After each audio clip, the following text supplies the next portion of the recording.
like, see, this is what I love about Matt. Matt is our AV over here, so he makes everything, but he makes my voice sound so much better than it actually is. So thank you, Matt. For those of you who maybe we haven't had a chance to meet, my name is TJ Gilmore. I am the mayor of Lewisville. I was elected 1 year and 4 months ago. But I served on city council, especially during the time when we were dealing with all of the Listen, Learn, Lead program. For those of you who remember, because of the way quorum works and open meetings works in the state of Texas, council members, the mayor was at every one, but council members kind of moved in and out. We watched them on video, but we couldn't all be in the meetings at every one. So I was there, I think, for 2 of them. It's in the before times, so bear with me. Well, what I wanted to set down tonight is, I think everybody got their name tent. That's great. Later on, we're going to have some opportunity for questions and answer. So there will be someone with a microphone, and if you can hold your question until you get the microphone, because we are videotaping all of this, so that those who could not be here, our council members as well as other participants, we'll be able to go online, and other residents who want to find out more will be able to go online and check this out and watch what's going on. So with that, I do want to introduce Claire Powell, who is our city manager, and she is, as I call her, a bucket of awesome. She is just really great about all of this, and she is driving a lot of these changes that we've documented. Tonight, we're not going to delve too much into the reports that we've already given you. That's kind of retread. A lot of what you're going to see tonight is what systems have been put in place and what those are doing driving forward.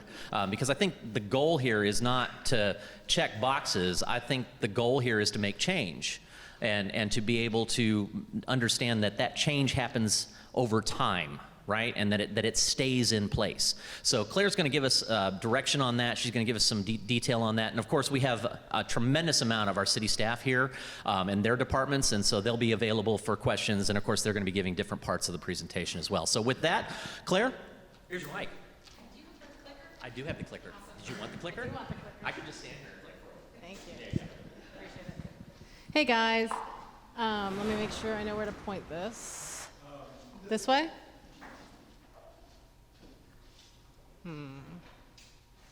Check the power button on the side is green. Nope. Yes. Yes.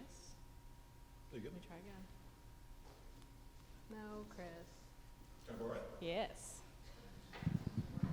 Well, before we do that, I wanted to introduce the team. And so we've had a lot of change in positions, not only myself in the position of city manager, but also I had to backfill myself, and I had another assistant city manager to fill as well. And then we've got a new economic development director and a new purchasing manager, and who else is new?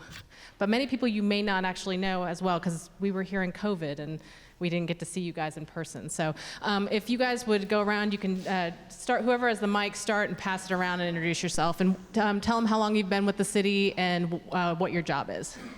So I'm Julie Wooster. I'm the city secretary. Some of you know me from Citizens University and boards over the years. I have been here 23 years. I'm Gina McGrath, and I'm an assistant city manager with the city. I've only been in that role since January. I was one of the ones that got promoted when Claire was hired, but I have been with the city for 22 years. Good evening, Mindy White. I'm our Neighborhood Services and Sustainability Manager, and I've been with the city about 5 years.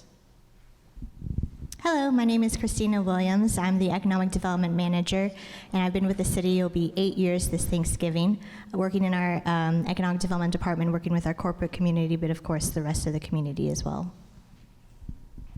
Hello, my name is Mary Shaw Samples. I'm the Director of Economic Development, and I started back in January. Hi, my name is Earl Whitaker. I'm the Purchasing Manager, and I've been with the city for about a week. And I'm very, very happy that he is here. He is one of my key managers in the department. My name is David Erb. I'm the Director of Finance, and I've been here for about 3.5 years. Kevin Daver, Police Chief. I've been with the city for 24 years and just celebrated my 4th anniversary as Police Chief.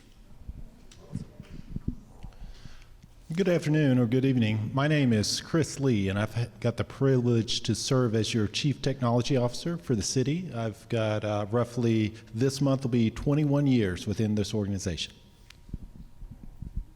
Good evening. I'm Carolyn Booker, and I'm the Director of Library Services for the City of Lewisville, and I've been here about 6.5 years. Good evening. I'm Tamara Miller. I've been with the city for 10 years, and I am your Training and Equity Manager for the City of Lewisville. Hello, Shantae Akafia. I have the pleasure of serving as one of your Assistant City Managers, and I've been here since March. So this is a stellar team. I'm really excited to introduce you guys because they're bringing a lot to the table. All right, so James, go ahead and forward on. So as, or not, maybe it's frozen. So basically my first slide, what I will talk to you about is basically uses a quote from a book that I really like, and it's called, the book is called Atomic Habits. And I love this line. I don't know if you've read this book. It is kind of a life-changing book. It talks about how to make change in your life and in corporations, and it teaches you all of these different tools throughout pretty much how you interact with the world. But you do not rise to the level of your goals, you fall to the level of your systems. And I think that's really important when it comes to listen, learn, lead, because I think there are a lot of goals that are set, but it's what systems change that make something sustainable over lifetimes, right? So we'll go to the next slide. I will say, though, that as the mayor said, we do have a scorecard online, and we can go back to that and pull it up before we leave if you want to get any updates on any of the status of any projects. And I think Mr. Calvin had some questions about some of those, and we can go through that at the end. And then also wanted to tell you we've got analytics. So a lot of things we just started collecting data on after Listen, Learn, Lead. It was like we need to start collecting data about demographics and who's getting access to grants and who's applying for boards and who's getting hired. So we don't have a wealth of data over years and years, but we are going to show you snapshots in time of what those things look like today. And you can see some trends, but we really only have like a year-to-year trend at this point. So next slide. Okay, so I've organized this presentation as in the different roles that the city plays in the community. So the first one is the city as employer. And so we're gonna go through all the system changes we've done for hiring and appointment, our race, equity, and diversity team, which we call our red team, and training. So I'm gonna have Tamara Miller come on up, not come on up, sit there with your little baby. And go ahead, and I'm going to have Tamara talk through our changes in our recruitment strategies, hiring practices, internal promotion processes. All right, so of course I work in human resources, so this is something that we have now added to our hiring process. So a couple of the recruitment strategies that we've added to that is pretty much a couple big steps.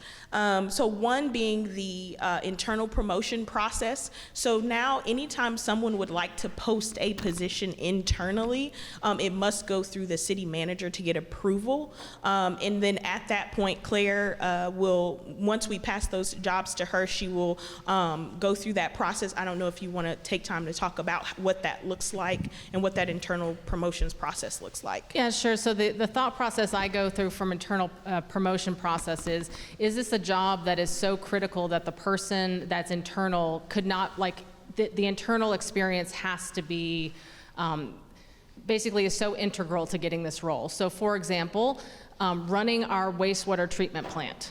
No one else has run our wastewater treatment plant as the number 2 in charge there. That might be one I would say, okay, I'll let an internal promotion go there if there's a candidate that looks like they're qualified. But just the other day I had, she wanted to post a library manager job, and we've got a great internal candidate for that.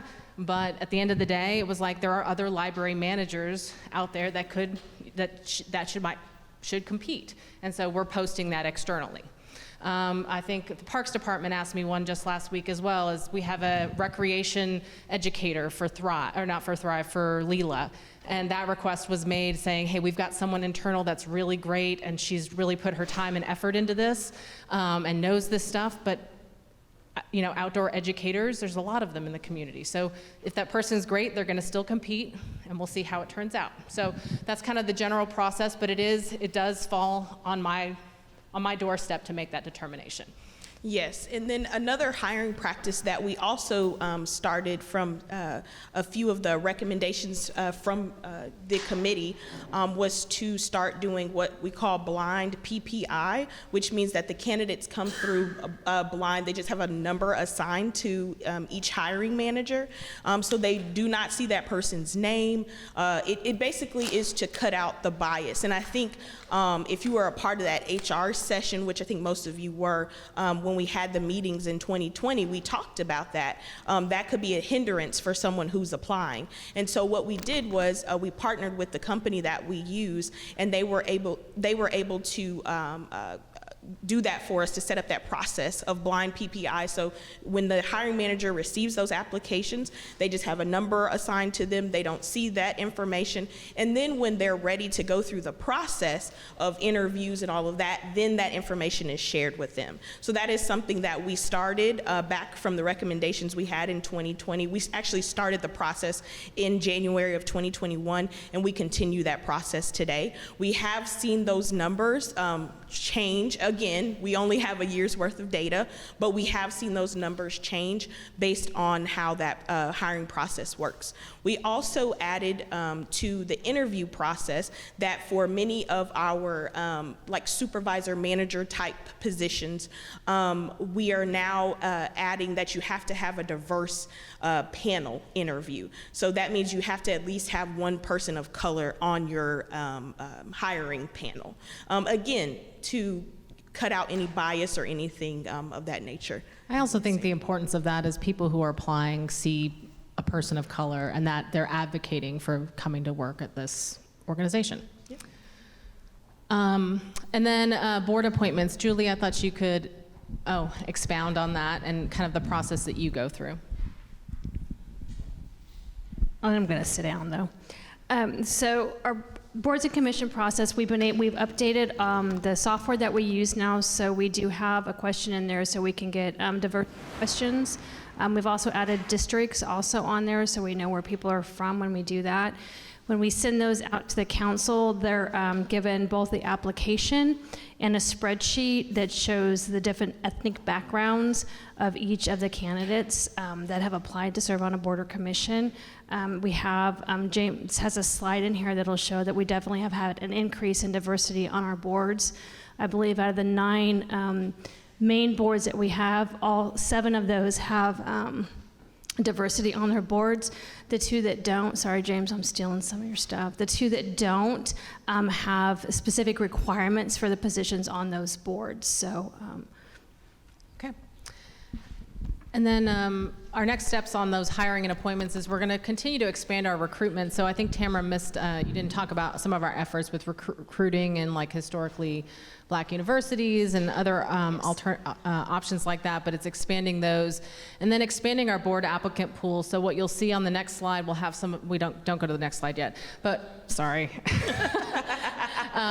Go back. So basically, what we're looking at is basically pulling from a larger pool. So one of the issues we might have is we have applicants, but we have more white applicants than any other race. And so it's how do we reach out to different parts of our community, churches and things like that, where we can really pull from a deeper bench on that. And then Tamara, you're up next on the Race Equity and Diversity team, and I know Mr. Calvin Dorsey has been integral to that, but do you want to talk about that? Yeah, so we, again, recommendation from the committee to start an internal team. So what better way than to start internally with us on using these initiatives, right? So what we did was we put together a team, a diverse group through of city employees.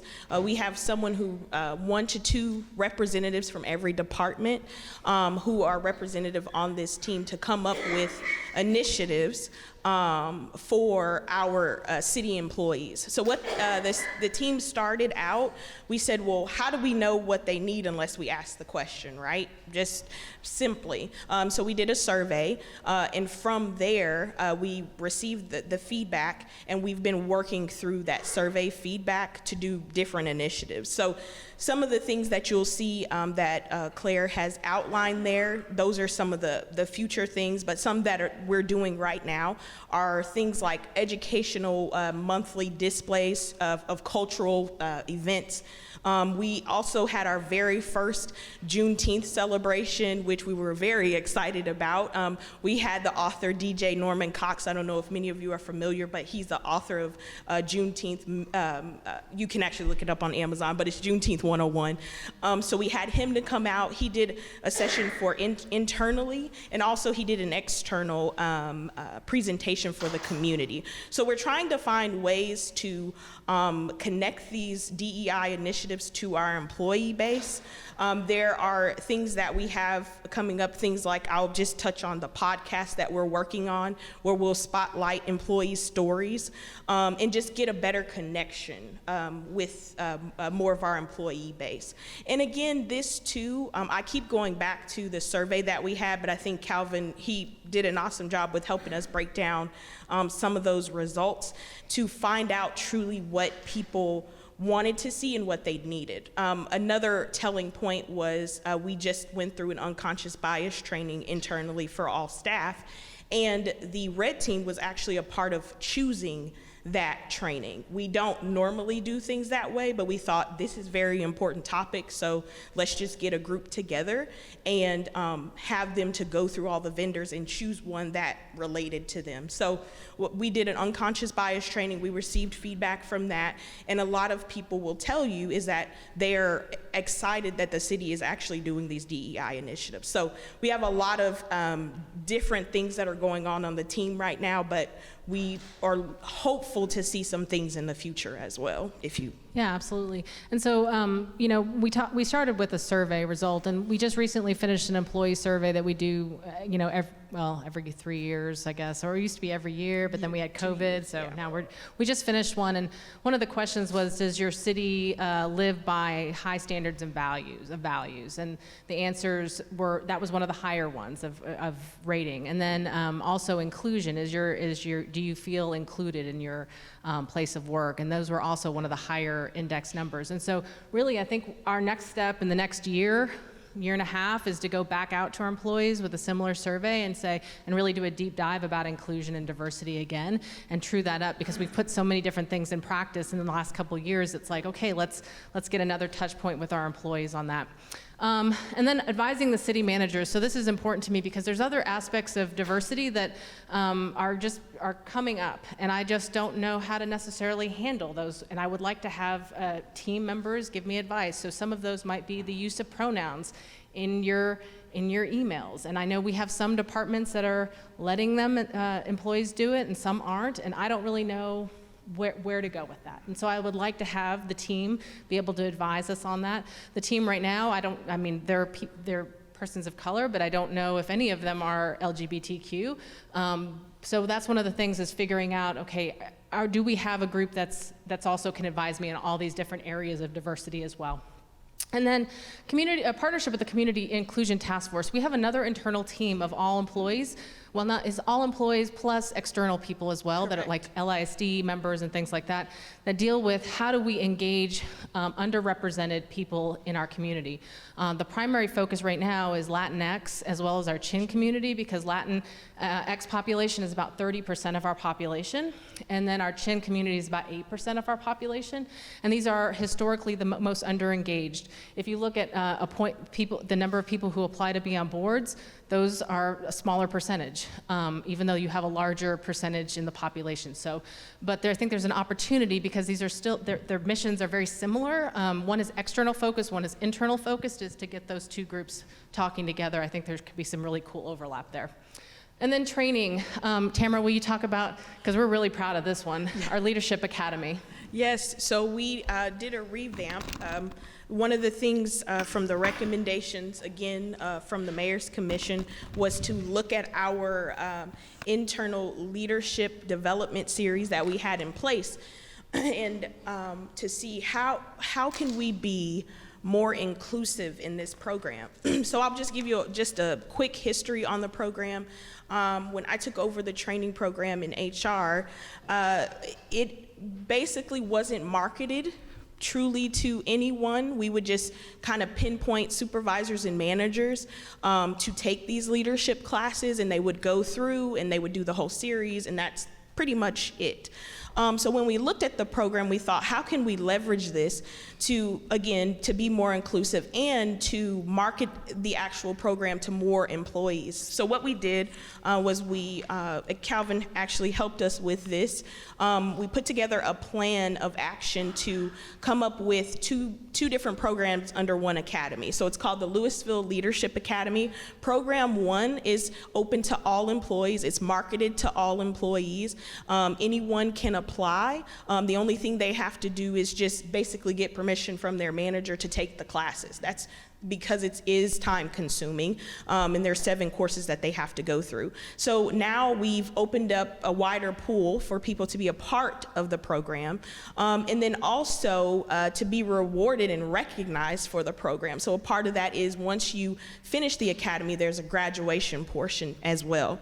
The program 2, we broke out specifically for supervisors and managers. So we have 2 different programs under one house basically now. It opens up a wider pool again for people to be trained in leadership and to have advancement opportunities. One of the things that Claire said when we first kicked off the academy was that we are going to, when we look at applications, that's something that we're going to see as one of your, I'm sorry, I'm losing the word, qualifiers for you. You've gone through this academy, and so that means that you are hungry. She always uses the word hungry. You're hungry for this next position. So we have just started that. You'll see some numbers here in this presentation of what it looks like. Again, we are only 1 year into the program, but we've seen a lot more diversity come through the program that we haven't had in the past. So. Okay.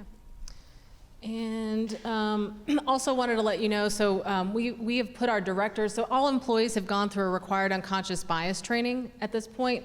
And then our directors and city management, directors and the city manager's office, we've hired a consultant, Dr. Summer Allen, who is a well-renowned expert in this field, to come teach us advanced diversity and inclusion training. And so all of our directors are going through that. And I will tell you, it's a very touchy-feely, like we all get to know each other a whole lot better. And all of our different biases that we bring to the table. I think it's actually, I consider it not just diversity training, it's a leadership training for all of us as well. So, and then our next step is we are funded for next year to take Dr. Summer Allen, and she's going to be doing the same classes for our manager level employees. Next. Okay, so here's some of the analytics. So on the left, you have our new hires 2022 to date. So you can see kind of the breakdown in race. Down here, you've got the key, and then promotions to date. So your white is going to be your kind of mauve color. 2 or more races are the red. White is Black or African American, and you can kind of read the rest of it.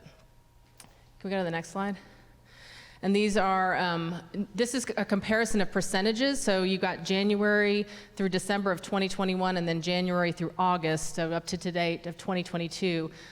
So this is broken down by demographic, but as you can see, our percentage of people hired is of white individuals hired is actually a lower percentage, which means really what we're doing in our hiring practice is exactly what we said was going to happen or thought what might happen, which is people of color are being hired more. So, we can go to the next slide. So this is our leadership training program. On the left is your 2020 enrollment, and then on your right is your 2022 enrollment, which shows how we opened it up and the additional access we gave to employees. Pretty impressive right there. And then this is your board and applicant appointments. So 2022 applicants, so we just started collecting data, so we don't have a comparison. But 2022 applicants, and then you see the 2022 appointments right there. And then you heard Julie say 78% of boards had racial or ethnic inclusion. And when she was saying that those 2 other boards have requirements, it might be because that board requires you to live in a certain area or have, you might have to have one architect that's on the board or something, so it limits the pool of people that you can put on that board. Next slide. Okay, next is City as Communicator, and this is going to be the James show primarily. So I'm going to pass this off to him. Thank you, Claire. So our first topic up there is voter awareness, and I'm not going to go through by the recommendations that you made because you've had updates on that. I want to let you know the outcomes we have seen. And one of the recommendations was to better promote local elections to increase turnout. The idea being especially to increase turnout of non-white voters because historically in Louisville, white voters have shown up and dominated elections in many cases. So we've done that. We've done some additional public service announcements through billboards, through videos, through signage, through materials that we send out to the public. There was a polling place added in 2021 and a third polling place added in 2022. The thought being if it's closer and easier to get to it, you're more likely to vote. If you have to drive all the way across town, you might find something better to do on the way, like stop for ice cream or something. I don't know. The library, so state law a couple of years ago changed to say that libraries have to have voter registration cards available. Our librarians go through training where they can actually assist voters in English or Spanish to complete their their voter registration card. And when they apply for or renew their library card, they are specifically asked, are you registered to vote? Do you want to register to vote? Is it producing big numbers? We don't know for sure, but we know it's producing some. And it's getting some people who haven't previously been registered. And then finally, one other change, and this was brought onto us by law, but it's a good change. We had been doing our voter information in English and Spanish. Last year, Dallas County reached a threshold where Dallas County has a certain percentage of residents who are Vietnamese speakers, and Dallas County must now do their election materials in Vietnamese also, and Louisville has a sliver of Dallas County. So we now do English, Spanish, and Vietnamese. My hunch is within the next 5 or 6 years, we'll probably have to add another language to that. So trying to reach people where they're comfortable. Obviously, to be a voter, you have to be a citizen. To be a citizen, you have to have some proficiency in English, but some topics are just much easier to understand in a language you grew up with, right? And so this helps to have informed and engaged voters. Marketing and outreach, we actually had 2 separate boxes. We just blended them because they're so similar, and we had a lot of things to look at. The biggest one is we're collecting demographics now. We're collecting demographics and asking questions that we had not collected, had not asked before. We're getting that data. As Claire mentioned, we can't look back 20 years, 30 years and tell you how things are now compared to then because we didn't ask questions. So we're starting to ask the questions, and what that means is over the next few years, we'll have a really good data set to look at the trend, to see how things are changing over time. We're doing increased use of multi-language materials. We are marketing the neighborhood grant programs in the neighborhoods where residents are eligible, the LMI, low to moderate income neighborhoods. Instead of just doing a citywide announcement and hoping people see it, we're actually targeting those neighborhoods with that information, and we're seeing increased interest in that. Our city event advertising has been diversified as well with other publications, other online sources. The opinion surveys, this was interesting. We do an opinion survey every year, sometimes as many as 3 a year. And we had not previously asked about race because we thought, well, we can't really do much with it. We're not going to ask that question. And we had asked gender, but it was a binary answer. Are you a man? Are you a woman? Well, as we know, these days there are people who have other answers to that question. And we want to be inclusive, not just racially and ethnically, but also with gender identification. So we added a race question for the first time this year. In fact, I sent an email out to this group after the police survey to say, hey, we got 7%, we can do better. Can you send this out and let people know? And we're seeing results there. And that's important because when you're talking about 30% of our residents are Latino and 14% are black and 14% are Asian, but we're getting 85% of survey respondents are white, you're hearing one voice. And what is good for one voice might not be good for another. So we're seeing responses there. And gender, we just added, male, female, or prefer to self-describe and tell us what it is. Honestly, we got a few nasty comments off of that because, well, that's the world we live in now. But we also got some people who very honestly said, here's how I identify, and so we've started tracking that. For Love of Louisville is actually, do you have something, Mindy, on that? Do I need to bring you the mic?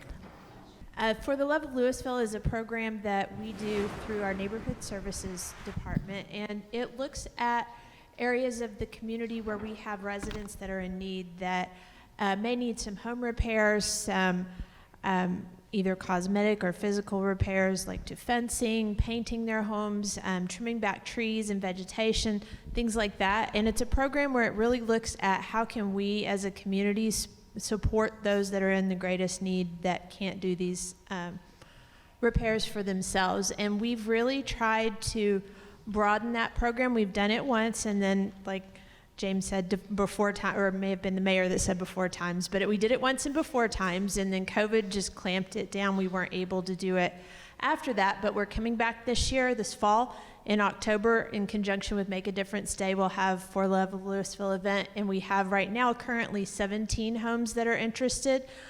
These are people that are seniors, that are low-income residents, and we are partnering with volunteer groups in our community to help address these needs in the community, and that includes various faith-based groups. It includes some of our businesses in the community that are coming together and perform these service events on this day and address these needs. And we've been very deliberate in how we're looking at these neighborhoods so that we can address the need where it's at and where it's the greatest. Tamara, you want to do CITF? So Claire kind of mentioned this earlier, but CITF is our Community Inclusion Task Force. It's made up of internal city employees, but then also we partner with LISD. We have a few from LISD, a few from communities and schools, and then a couple other, I would say, neighborhood representatives. We have someone from the Ching community who's also a part of that group. And basically, the initiative was started to engage those that we don't normally engage with, as Claire said. So Latinx and Chin is where we started. We hope to continue to expand that. But what the initiative is to give out mini grants. They're one-time grants for our internal departments to use to fund initiatives for those different groups. So just for example's sake, we had this year a very successful program that was put on by our health inspections department.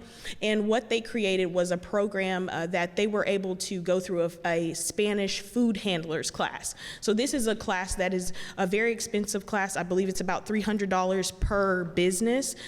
And so that's something that they haven't had access to in the past, or it's been very limited. So we were able to fund that program through the CITF initiative. Also, another that we have that will be coming up soon is one where it's called the Wales program. I have to remember all these acronyms all the time, but the Wales program is so that our aquatic staff can actually go into, I believe it's apartment complexes, to teach swim lessons to children who don't normally. And again, I know that means a lot to me because being a part of the African American community, you know, we didn't always have access to pools. And I was from a very small community, so I had no access to pools, so I didn't learn to swim. But hopefully that would change for my child. But things like this are things that the CITF initiative will help fund over time with these one-time grants, in hopes that if the program is successful, that we can then incorporate it in our budget. Thank you. Okay. So I'm going to hit my 3 next steps, and then I'll let Mindy talk about the other 2. So we got some next steps here, a lot to do. One is a multifamily engagement plan. So right now, about 53% of our households are multifamily households, apartments for the most part.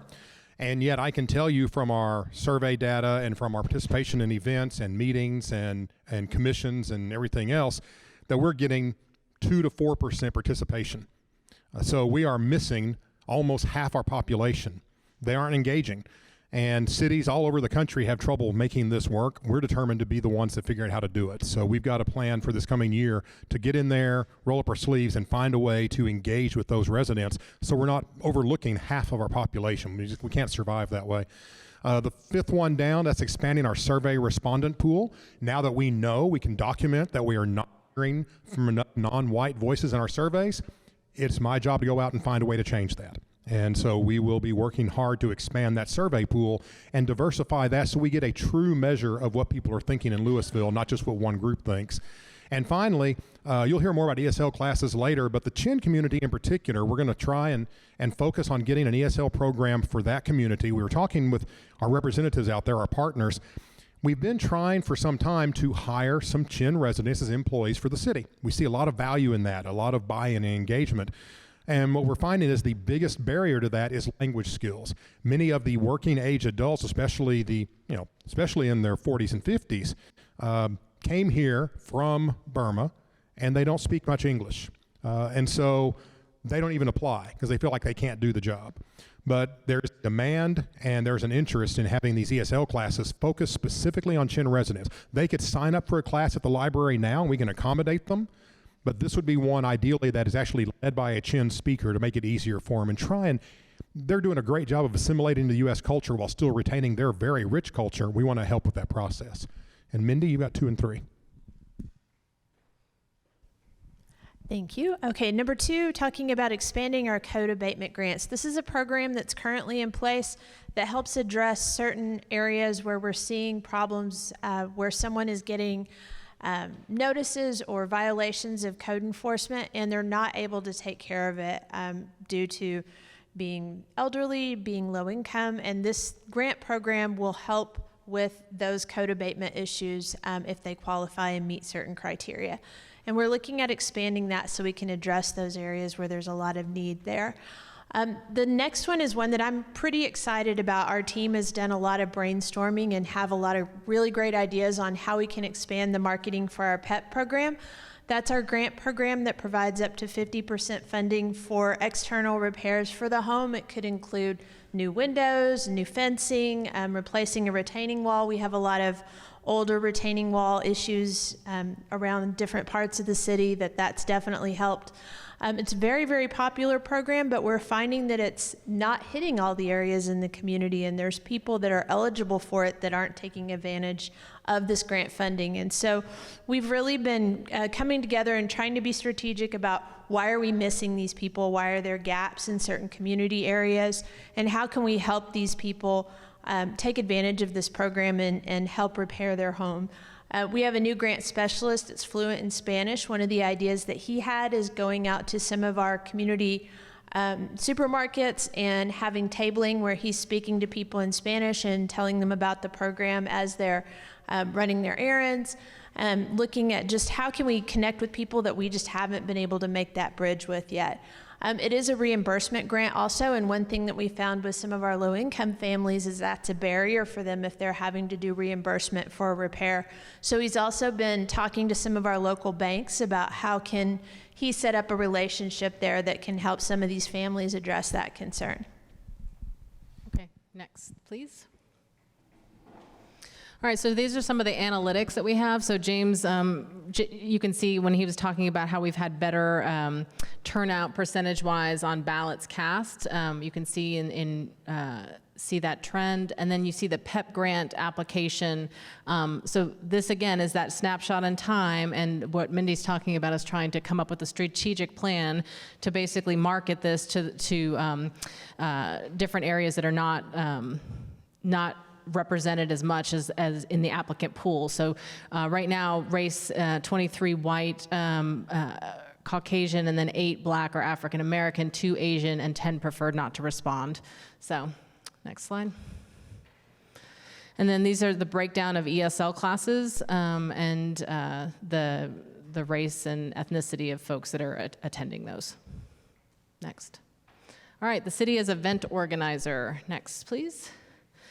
James? I still have the microphone. The more I move, the more Stephen has to work, so I'm trying to keep him earning his keep. So these come directly off of recommendations. One recommendation that came from the commission was that any city event that has 3 or more paid performers, we should aim for at least 1 out of 3 to be fronted by a woman or a person of color. And I'll show you the chart in a minute, but I'll tell you that this year we are at 50%. So that is a commitment we've made, and we are sticking with that.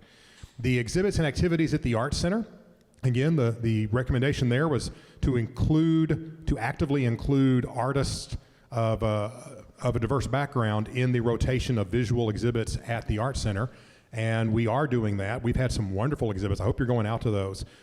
We've had some terrific exhibits. One recently was in April and May. It was a woman artist from Fort Worth who was a black woman and incredibly talented, and you could spend 30 minutes staring at one painting and just getting more and more story out of her. She was remarkably gifted. Has a book, and I don't remember her name because I don't know anything. And then also we did add Juneteenth programs to both Sounds of Louisville and the City Talks speaker series, and that is a continuation. That is not an added once and done. That is an added and continued going into the future. And then public art, we have the chin sculptures going into Central Park. And I'll share a little humorous aside with you. I had one person, when we announced that sculpture, say, when are you going to start doing sculptures about white people? And I said, well, that's all the rest of them, so we're good on that. Let us catch up a little. Let's get some balance.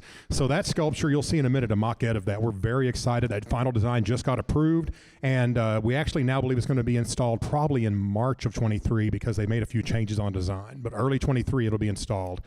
And then the public art work plan for next fiscal year does include 2 culturally significant projects in it. So the Arts Board is making that a priority, recognizing that we need to represent the whole community with community art. And then finally, the Arts Board does award grants every year. They are in the process of revising their grant evaluation criteria for next year, and they've already made a commitment to include inclusivity as a graded criterion so that grant applications that reach diverse audiences and make a commitment to doing that and show that they can do that will receive additional consideration because they are reaching a broader audience that way. And we have some, here we go. On the left, you see the paid performers at city events. More than half at every event except PBR Louisville, which only has 1 performer, so really didn't hit the threshold of 3 or more, but I listed them. So we're very pleased with that, and that will continue. And then there's the mock-ed of the chin sculpture. Tell you, it's had some changes. The baby's face now is facing more in toward the mother, and that came from members of the chin community who said, we'd never carry a baby like that. Baby faces in, not out. And the artist said, but you got to see the face. The face is cute. So they compromised. The baby will be kind of looking up at an angle. And made a few other adjustments, like the man and woman, they will be leaning their heads in toward each other a little bit. And so that's what's going to be going in. Pretty large-scale sculpture early next year. That'll be in Central Park. Right? Central Park, correct. Central Park. Which, by the way, was chosen partly because on Sundays after church, if you go out there when the weather is good, a lot of Chin community members go to Central Park after church and picnic together and play soccer or football out in the fields.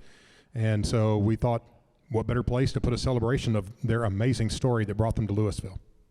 Next, please. Okay, so the next is city as business partner, and this is all levels of kind of engaging as a partner with businesses. So first we're going to start with procurement and some of the initiatives they've been doing. I will tell you from a procurement standpoint, poor Dave has had, since you last saw him, he's had the gentleman who was our procurement manager at that time, purchasing manager at that time, retired. We hired a new one, and now we have a new one. So there has been some change in that. But so I will tell you that there are several initiatives that are still planned to be done, and they'll go through those as well. But Dave, you want to take it away? So I'm going to talk about our outreach to vendors and how we can improve in that area. 3 of the goals, I see 3 goals that came out of the Listen, Learn, Lead meetings from before. The first is to remove barriers to bid opportunities with the city. The second is to open the competitive process to a greater pool of candidates. And then the third is to make information more accessible and build awareness of these bid opportunities. Now, some of these can be accomplished by a change in our systems, and we've done some of that. And some of it, though, requires some collection of data, and we just started doing that. So we've been pretty successful over the last 12 to 18 months in starting that process and collecting data. But let me just walk through some of these points here. We have been getting data on city vendors, and 2 primary ways we've been able to do that is one through new vendor packets, and the other is through our purchase orders. So the new vendor packets tell us who are new vendors that are coming into the city, and then the purchase orders are the ones that are being awarded or receiving city business. I will tell you that the information that we're collecting is voluntary, so we don't get 100% of that information in all the new vendor packets and the purchase orders that we collect the information on, but we will then, with the information that we are gathering, to start making some decisions about how we can improve that process. So again, we've collected data on city vendors, and you'll see on the next slide for analytics, we have the different diversity groups that are represented, and then also how we've reached out to or how we've gathered more information on our hub vendors. We conducted a vendor fair in conjunction with the chamber, and we hope to do more of that. Again, it's just more of a outreach piece that James talks about, and just being able to share with these groups how to conduct business with the city. We've expanded our promotional bids and proposal opportunities, and how we've been able to do that is a number of ways.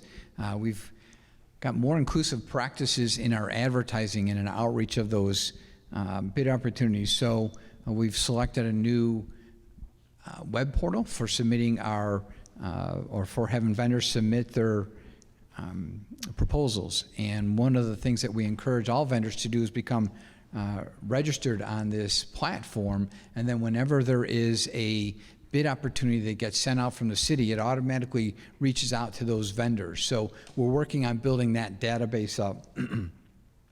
We also are, in addition to the opportunities through Bonfire, we're also using social media in advertising our bids. So through LinkedIn, Twitter, and Facebook, every notice that goes for a bid or proposal is going out through these. So again, another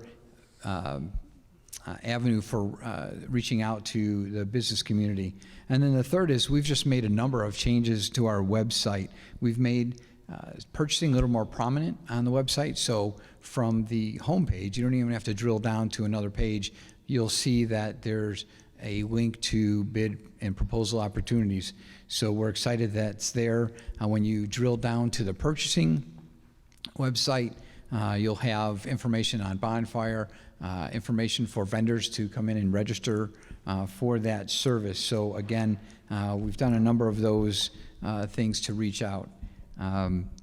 Next steps for us include an enhanced vendor experience, which would include opportunities possibly for some vendor business mentorship programs, and I know Michelle may be talking about that. We're going to do that in conjunction with her. And one of the big things that we're really excited about here to improve our outreach to minority, women-owned businesses is becoming members of this North Central Texas Regional Certification Agency. This agency was built to certify various business enterprises, whether they're disadvantaged, minority, women-owned, small business enterprises. And this is a group of about 4,500, as it stands right now, of businesses that are members of this that now we have access to. So when we push out a proposal or a bid, this is another group of vendors and businesses that we could reach out to. And what's really neat about this is our membership fees, and all the membership fees of the members, and there's about 30 of them right now, they pay for those businesses to come in and do the certification process. So there's no cost on their part. So we get them on the vendor list, we can reach them a lot better, and then if you're members, that's another avenue where they're automatically connected with, so when we push out a bid or proposal, they're receiving that information as well. So I did want to touch on one option, or one step that was put forth in Listen, Learn, Lead, because it was to examine whether or not the city wanted to do an availability and disparity study. And if I don't know if you guys remember what an A&D study was, but basically legally to be able to put extra points on a bid for being a person of color or women-owned business, you can't legally do that unless you can show that there's availability and a disparity, okay? And that process basically is you have to hire a consulting firm that is usually made up of a bunch of lawyers. And it's not just lawyers, but it's lawyers as statisticians. And those folks do a deep dive. I've already been through one. I used to work for the North Texas Tollway Authority. I personally was the manager on the A&D study for a while until I came back to Lewisville. So that study, basically, you have to do a giant data dump from your software system, from your purchasing system. And it goes over to this consulting firm, who then basically parses out all the data of not just your general contractors, but their subs. And what they're looking at, so let's assume your sub is dealing with rebar, okay? They're gonna look in the Dallas-Fort Worth Metroplex, they have a region, and they're gonna go say, okay, Lewisville hired this many companies of color or women-owned businesses that provide rebar, but the area has this much more. So it's always looking at comparing percentages, right? So then you basically determine, is there availability in there, and is there a disparity in how you're treating them? Well, the first thing you need is data. We don't have that data. So there is no possible way today that we could do an availability and disparity study. Now we are starting to collect data, so this is something that could happen, but usually you need about 5 to 6 years of experience of data to be able to make that happen. The other thing we did is we met with several other organizations that have done A&D studies to understand, are cities our size doing A&D studies? And there are none that are our size. Dallas does them, North Texas Tollway Authority does it. These cost about $800,000 to do a full study, so they're very expensive. So this is to say that our decision was not to move forward today on an A&D study, and I'm telling you from me, and that's for business reasons, but also for an impossibility reason because we don't have the data. Is there any questions you guys have? Because I would say that's the only thing in Listen, Learn, Lead that was like a hard stop that we just couldn't do today. Okay. All right, so other than that, economic development, Mary Shell, will you expound on affordable housing? Sure. So I think we're all painfully aware of the current market conditions as it comes to rental rates and the price of housing. And so affordable housing has really become a priority for the city council as well as city staff. So recently, an affordable housing project was approved, and it was awarded 9% housing tax credits. So that will create about 48 units. It will be independent senior living, and it will serve across various income bands. We are also looking at creating a public facility corporation, which is really just a tool for the city to be able to encourage development and redevelopment of affordable housing in our city. So those are the two main things that I wanted to mention about affordable housing. And then going into the Lewisville Business Connection series, so in collaboration with the Lewisville Chamber of Commerce, we've had a series of workshops and programming. So we've had about 3 so far, and we have 1 more left for this year. So we've had the Women in Leadership panel that was back in January, and then we had the Small Business Resource Seminar with the Chamber, and that was in June. And then actually yesterday, we actually just had the Lewisville Business Connection workshop. We have the workshop summit, or the workforce summit that is coming up in October as well. And next steps, I'll hand it over to Christina. Before I talk about the next steps, I just wanted to expand a little bit on the connection series, the business connection series. Not only are we excited about actually taking steps and initiatives and actions on some of these projects, but having these steps that we have also allows us to have an opportunity to have the discussions and start opening doors and opening connections. So we work with the Lewisville Chamber as one of our organizations, and through that they do have their own initiatives, one of them being having a Women of Influence group as well as their Small Business Partners group. So when we have these Lewisville Business Connection series, we're able to cross-market some of these events so that we're able to reach a wider range of all of these groups that we're wanting to reach. So one of the next steps is this video series featuring women and minority-owned businesses. We have started working a little bit on this, and it's an exciting opportunity. This actually came through the CITF initiative. When the application was open to be able to apply for this, our department thought about how we could engage the community through our department and our initiatives, and one of them was to feature some of our women or minority-owned businesses. We have a very diverse business community, but a component of that is our minority-owned and women-owned businesses, and a lot of them happen to be small business owners. So this video series is a chance for us to highlight those business owners, to talk about their journey and their story in Louisville, the resources that they've been able to have in this community, and some resources that they wish they had a connection to.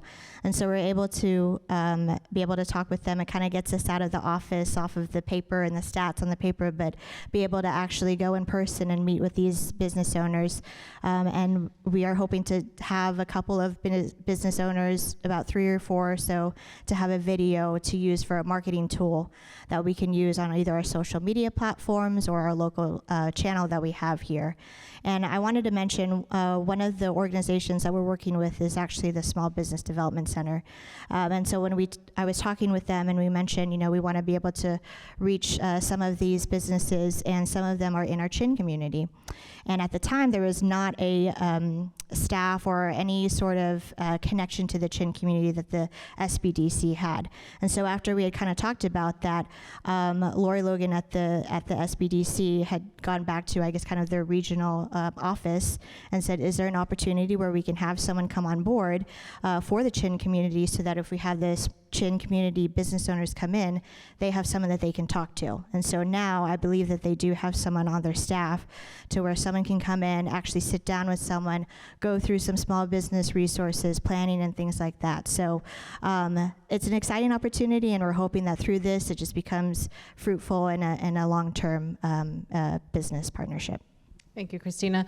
Next is transportation. So we are about to adopt a complete street policy. What that is every new street that gets built should not only just be moving cars, but also moving people. And so we're taking a look at sidewalks, and can people ride bikes and things like that. Now that's important, because if you come from a community with not a lot of income and you don't have a vehicle, is that space in front of your home able to get you safely to where you want to go shopping or go to church or those types of things. So I think that's important. And then our Go Zone implementation, I was going to have the mayor come and talk about this. Do you want to talk about this? Yeah. He's more experienced than any of us at this. So back in 2018, I did not realize that being in public service was going to turn me into a transportation expert, yet here I am. In 2018, we changed the state legislation on how the Denton County Transportation Authority actually functioned.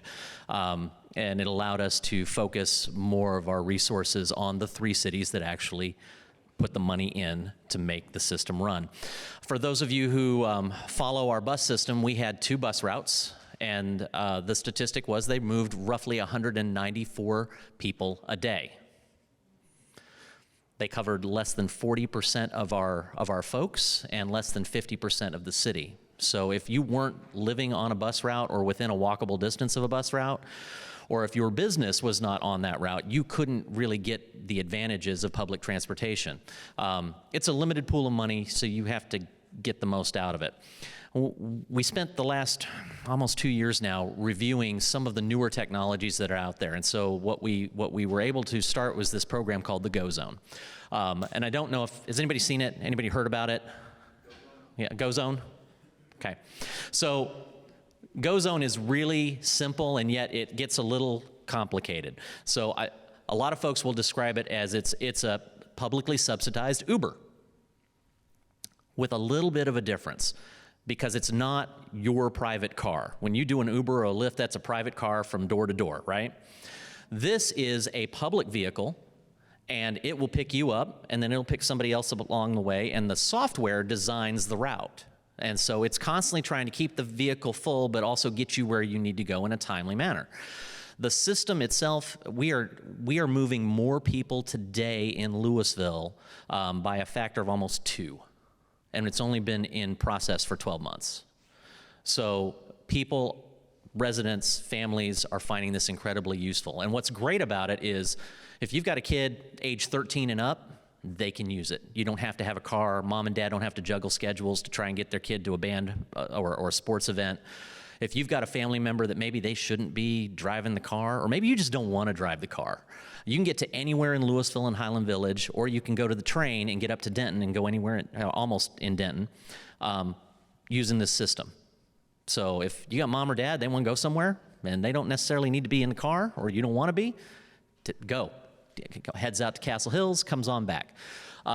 75 cents, one way. In January, it'll go to $1.50, one way. For $3, your tax deduction, if you were to itemize your dollars, your tax deduction for 2.5 miles is less, or is more than what it costs to ride the Go Zone. So I cannot stress. Now, is it perfect? No. I'll tell you, there's some small challenges with it.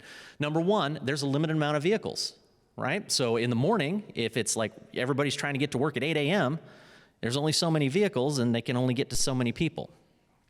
But it also doesn't lock down to a fixed bus route, so it's more flexible. So what we're doing is we're actually taking the data that is being generated, because we didn't have this before, and this is what really excites me. We're taking the data of where people are catching the ride and where they are taking it to, and we're going to use that to generate fixed bus routes so that those fixed routes can actually supplement and be used in those peak times. Right? So now you're using both tools to its strength, and you're maximizing tax dollars, and you're getting coverage for as many people as you possibly can. This is a huge, I think, tool that we can use to not only help with equity, but it also helps keep people from having to deal with the whole issue of having a car.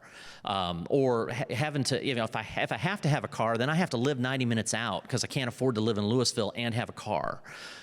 So this, to me, is a huge, huge equalizer for people. And I think as people get to understand it and use it more, they're going to realize that. But I cannot be more excited. And Claire asked me she said, if you stop doing this city council stuff, what would be the thing that you were most proud of? And I've got a few, but without a blink, and I think it surprised her, I said, it's this. Because it just impacts so many people on a day-to-day basis. So if you guys haven't used it, I'm gonna be out here and being a zealot for it, all right? I'm gonna advocate for it. If you haven't used it or you need to know how to use it, let's talk, let's get a ride, let's figure it out. Can you just quickly say, is it an app or do you call a number? Yes, so it is the easiest way to use it is via an app. And if you are in a situation where you can't even, you're unbanked or something like that, you can actually work with the United Way to get vouchers for it. So yeah, it's just like your Uber app or your Lyft app, in that it'll show you that they're coming, all that good stuff. But if you don't have a smartphone, you can actually call, and they will help you and get you a ride via telephone. Appreciate the question. So the company is Via Transportation, and they own the software and they manage the drivers, but and the vehicles. So they maintain all of that. It's a contract that DCTA signs, and then DCTA manages the contract. So those aren't, they're local folks. They're you and me. We can go drive for them. We have to, we go online, we fill out an enrollment and a driver's test, and they do background checks. So it's, in my opinion, better than Uber because it's actual background checks. It's, licensed folks. That was really important to me. The other important thing is that they get paid, they don't get paid an Uber wage. Uber's predatory. I think Uber costs more in the net to people who do it than it actually gives them. This is not. When I talk to drivers, I don't tell them who I am, but when I ride it, and I use it at least once a week, I talk to the drivers, what do you like, what's not? They love it because, number one, they appreciate the pay. Number two, it's incredibly flexible hours. So they can schedule, they can book a time, they drive over to the rail station, or they get somebody to pick them up, they get a Go Zone, and they get their vehicle, and then they check it out for however many hours they want to drive. It is not 24/7, but it is, I think it's a 12-hour day, and it's 365 days a year. The old system was an 8-hour day, maybe 9, and did not run 365.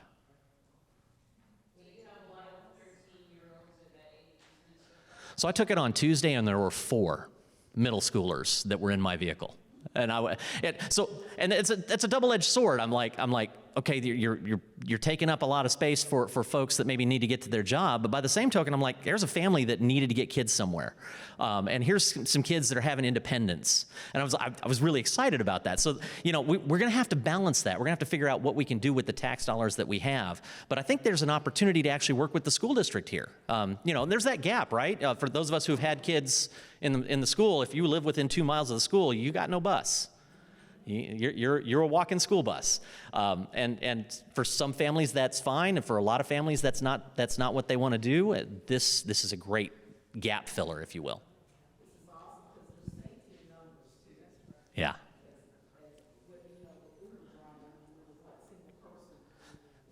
That's right.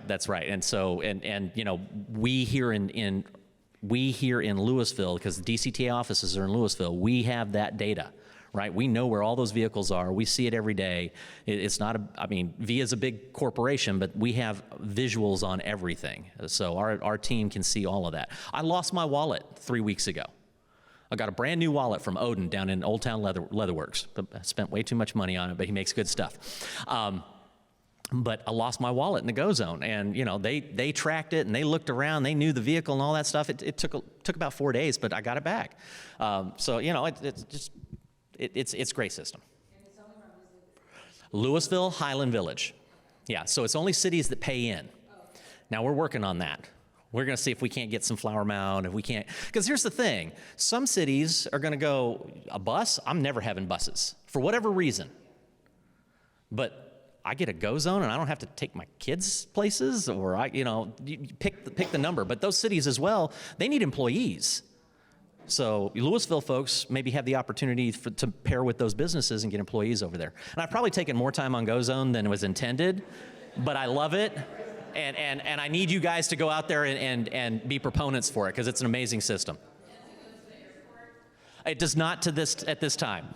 Now, what it will do though, before too long, is when the rail system hits Carrollton, when our train hits Carrollton, it will then be able to take the silver line or the orange line and get to the airport.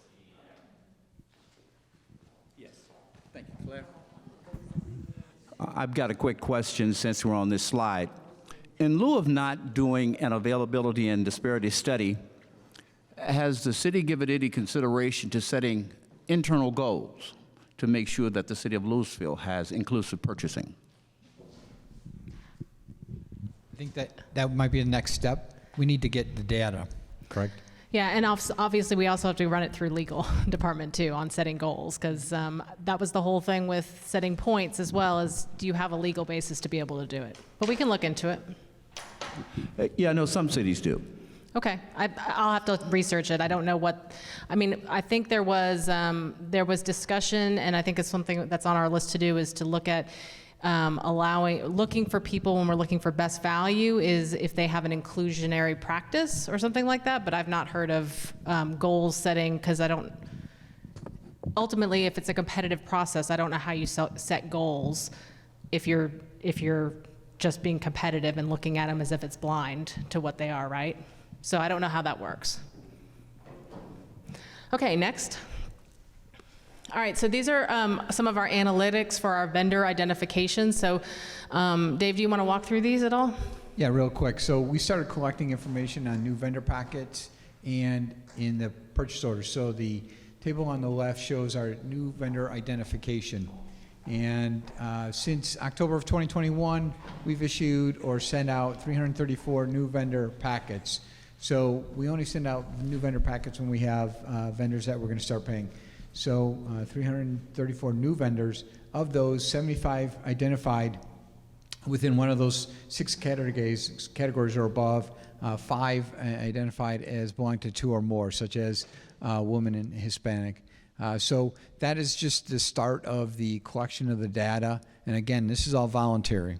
On the right-hand side, we have a statute that requires us to reach out to hub vendors when a purchase is between $3,000 and $50,000. So for the last 18 months, we've actually had 2,940 purchase orders. Of that, 235 met the hub requirement. So that required us to reach out to a hub vendor. With the information that came back that we've been able to identify in the purchase orders, we've been able to positively identify 36 vendors as hub vendors. When we do the hub search, we put together some criteria into the system, and then it will generate available hub vendors. Of those 235 searches, 65 had no hub available. So what we're hoping to do is with that membership into the regional certification agency is that it expands our reach so we can generate more interest from those hub vendors. And then you can see the balance there where we didn't have a hub that was identified. So again, this is a work in progress. We're trying to generate more data, and with this, this is a good starting point, and then we'll just build from that. And please know, when I answer a question, I'm not the expert. That man is the expert. So at the end of the day, we'll be working with our new purchasing manager to help us come up with best practices and look at how we can expand this. This obviously is something we can expand on, and it's a growth opportunity. Marichelle, this I could just talk through this. I don't think you need to talk because I think we're running behind at this point. But this is just basically showing, this is a slide from our new comprehensive plan. That's our CDBG plan. And this is showing basically all the different locations in green of our various apartment complexes that are low-income housing. And so if you notice, you probably don't see it very well, but the one good thing about Louisville is we've spread this out. So you don't have them all clustered in one location. We have them throughout our city. And I think that's a real benefit to our public. So next. Okay, the next is the city as protector, and so this is going to be the police chief's time to talk. So I wanted him to talk about some of the initiatives we've done since you guys have last met with us. Absolutely, thank you. I'm going to start off the first part with two stats. So roughly 20% of all police calls has a mental illness nexus. It's a pretty shocking stat. And then people with untreated mental illness are 16 times more likely to be killed by law enforcement. So with those two things in mind, we decided that we needed to take a proactive approach to dealing with mentally ill people. So we formed a community caretaking team. It's also known as Cochair. We partnered with the fire department because we wanted paramedics involved in it, because this is an illness and it's a medical issue a lot of the time. Some of the symptoms associated with it mimic other things that a paramedic may be needed for. So we launched that in June of 21. The program has been successful. I've got some stats on the next slide. But this past July, the city funded an MHMR clinician to be a part of that team, ride with the officers, and do follow-up investigations. The follow-ups are important because of that second stat, the untreated. We've got to get people in care and get them continuing to be in care to solve the problem so we don't have these people in mental health crisis.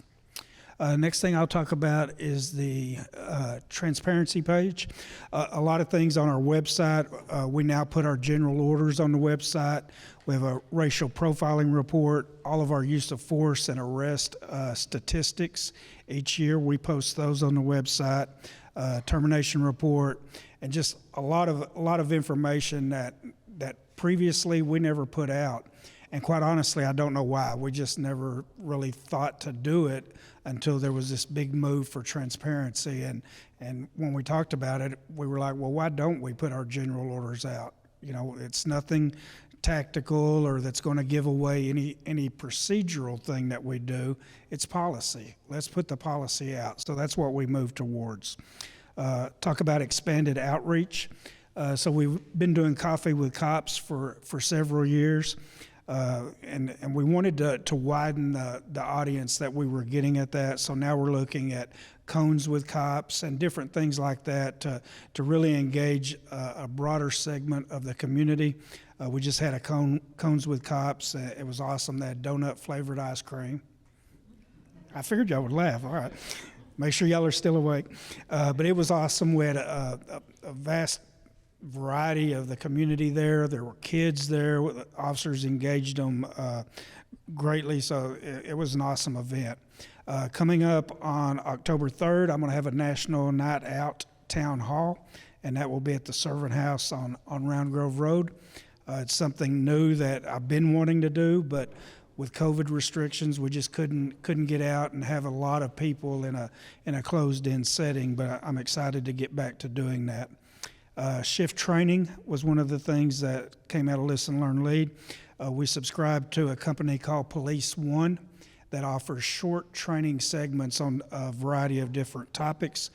We've initiated that in our patrol briefings, and all of our employees were required to complete unconscious bias in policing training, and that was done this past spring.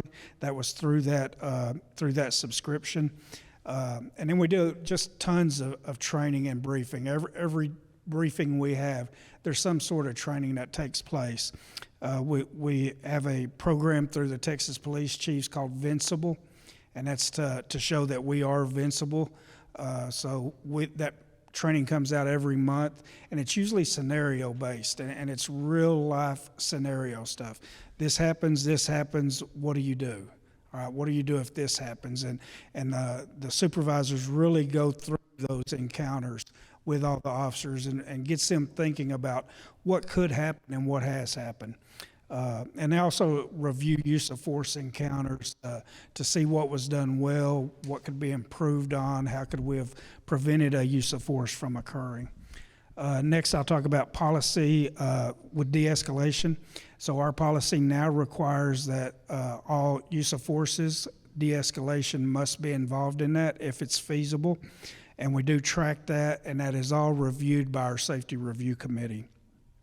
And we're an accredited law enforcement agency through the Texas Police Chiefs Association and Foundation. There are 171 standards that we must show that we comply with and practice on a daily basis. We were the 28th agency to be accredited, and we just got reaccredited in May, and that was our 4th time. So we're real proud of that. And I skipped over a couple of things. I think James was going to talk about the police survey, and David was going to talk about the auditor. Thanks, Chief. So you may not be aware, but the Finance Department has an internal audit component to it. It handles reviews of the very different departments and policies and procedures. One of the things that we've utilized our internal audit for is as a resource to help the departments improve their processes and procedures and just be more effective in their operations. We had some turnover in that position about a year ago, so we did an analysis or an evaluation of how we can best approach internal audit moving forward. And after a few meetings and some calls and some discussion, we felt that we can handle it better with a hybrid approach. So there are certain functions of the internal audit that can be handled with internal staff, and we felt that we could go out to a third-party vendor to assist with certain other areas. So we've hired a firm called Weaver and Tidwell, who will work as our audit services vendor, that over the next 3 years, there are going to be a number of audits that they will perform. Let me just step back here a little bit. The way we have identified these areas is 2 years ago we did a citywide risk assessment where we identified the higher risk areas throughout the city.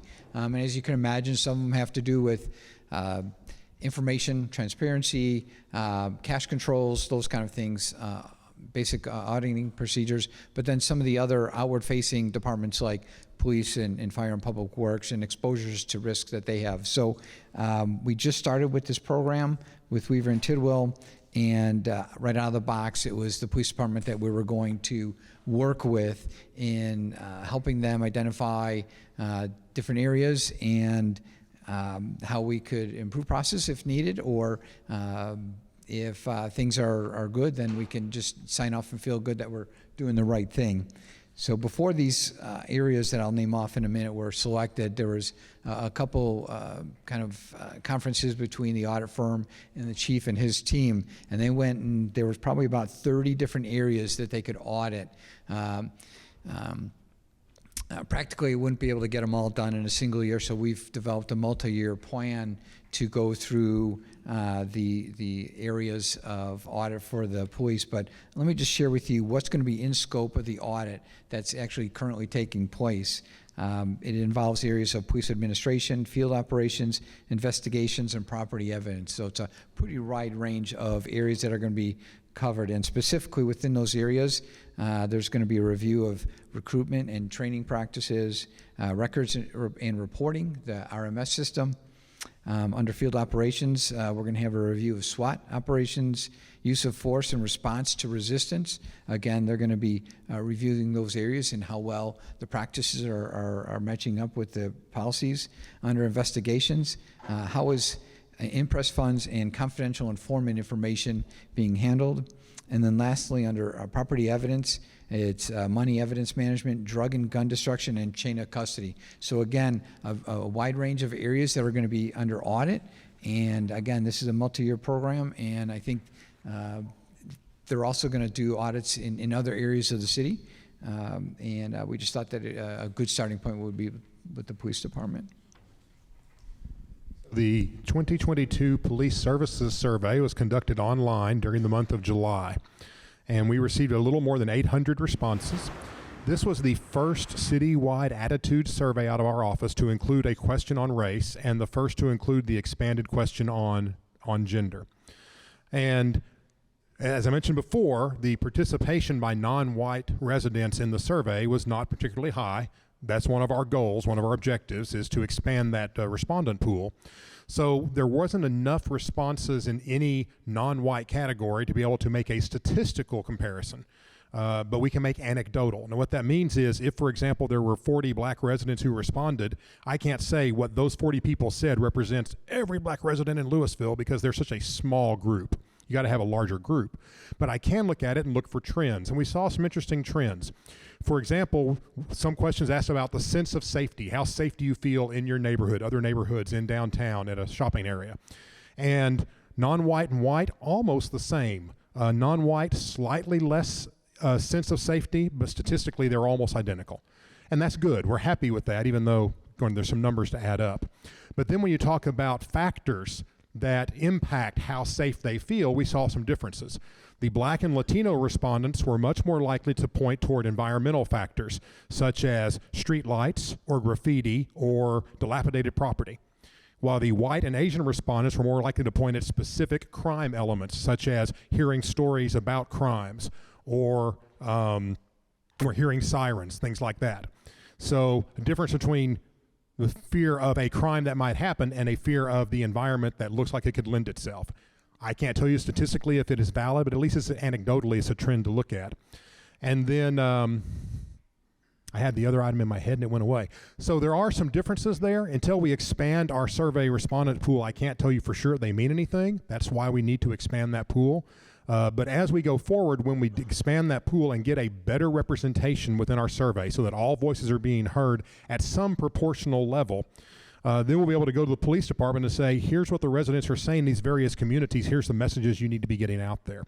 I will add that every 3 years, we do our citywide resident satisfaction survey. We do online, but we also do a scientifically valid random sample phone survey so we can calibrate our online results. And that survey's in the field right now. We'll be getting those results in the next month or so, and that will give us some statistical information for the first time broken down into racial categories. So I'm looking forward to seeing that as well. On the next slide, you'll see the Cochair Statistics. So since January through July, we have responded to 665 calls that had a mental health nexus. The Cochair team was able to respond to 233 of those. So we have 5 total members of the Cochair team, 2 police officers and 3 paramedics, and now a clinician. The clinician will do a lot of these follow-ups. So of that 665, 401 of those were assigned to follow-up. So what we do in the follow-up is we make sure that they get to the appointment that they need to, that they get the follow-up help that they need. And then the other part of the slide is procedural justice training. I went to this, I guess, about 4.5 years ago. It was at a leadership conference. Was it's very good training, and it works off 4 pillars, and those pillars are fairness, transparency, impartiality, and voice. And we implemented that in the police department this past year. All police officers were required to attend the training, and I'll kind of go through what each one of them are, but it's kind of obvious by the title of the pillar. Fairness, it's being fair in the process, both internally and externally. And then transparency is that we're transparent in our actions and our process. Impartiality, that we're impartial in the decisions that we make and that we treat each person as an individual. And then voice, giving people the opportunity to speak. And that's probably the hardest one sometimes for police when we're trying to take control of a scene and everyone wants to talk. We want to make sure that we give each party their voice, and we're getting better at that as we go through this. Next slide. Okay, so I'll do most of the talking and then hand it off to some folks in the audience or over here in the galley. So Listen, Learn, Lead really was the beginning of a thread that kind of has continued to be built throughout all of our plans. So if you were to go to any of these plans or the city council priority, you will see reflections of the goals set forth in Listen, Learn, Lead. So this is to impress upon you that in that moment of time that we met, it changed a course for Louisville. So specifically our Louisville 2025-2035 plan, that you guys, I think, got engagement on that plan at the end of your process, and you will see that many of your same goals were woven throughout that. And obviously everything that happens in Louisville is, structured around this plan. Our budget is structured around this plan. We can't even ask for money from these folks here in the back unless we can identify what the big move is, that it justifies it. City Council met this year in retreat, and they determined what their priorities for the next budget year was, and diversity, equity, inclusion was one of their 9 priorities that they set forth. Our Sustainability Action Plan includes it. Our Green Centerpiece Master Strategy, that's our partnership with all the other entities, UNT as well as LISD for our green Lila right in the middle, our 2,000 acres right in the middle of natural park area. And we have on every single action item, we have a JEDI goal, a justice, equity, diversity, and inclusion goal. TJ doesn't like that because he's a Star Trek fan.